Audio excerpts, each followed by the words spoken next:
Lods, mag-retouch tayo ng Isuzu MU-X. So yan, nagmasilya na tayo mga idol.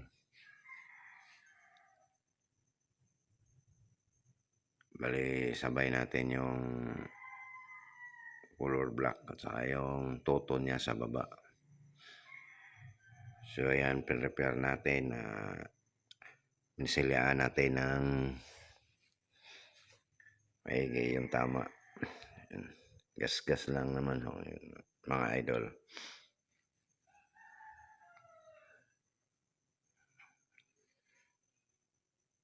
So yan, ilalim, minasilyaan natin.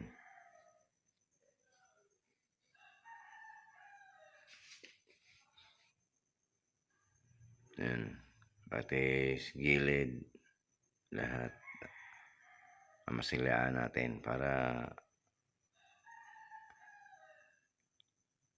pagkulay tayo walang tama.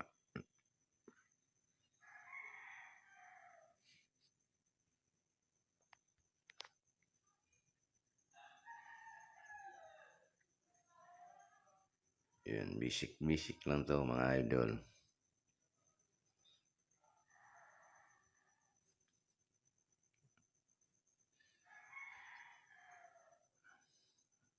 Yan, ano mga lods, medyo manong trabaho natin, medyo masilan, kaya yan, gawin natin ayos para satisfy yung customer. So yan, nag-primer na tayo. Yan, primera natin. Pati ano yan, naka-primer na yan.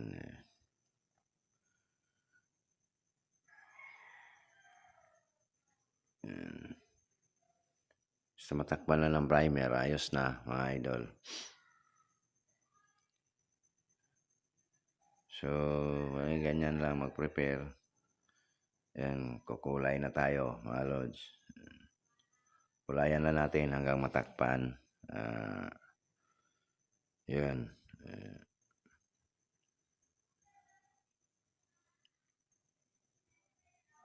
Yan. So bali, inuna natin yung tuton sa baba. Yan, kinukulayan natin.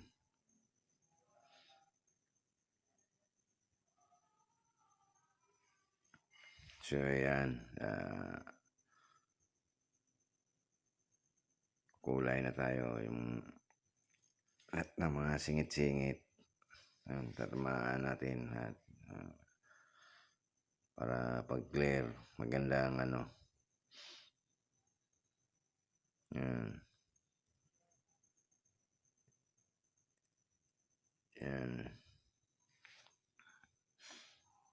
So bali yung itim naman sa taas ang kinukulayan natin. Yan. Yan, basic na basic lang mga idol. Ayan. Ingatan natin bawat dulo para hindi siya magka-off color. Ayan.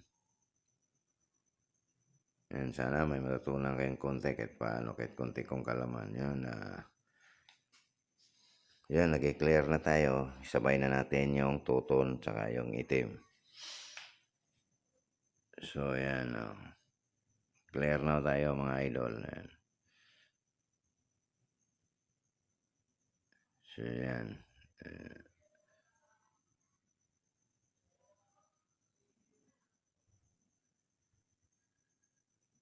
yan, pati ilalim, singit. Yan. Yan.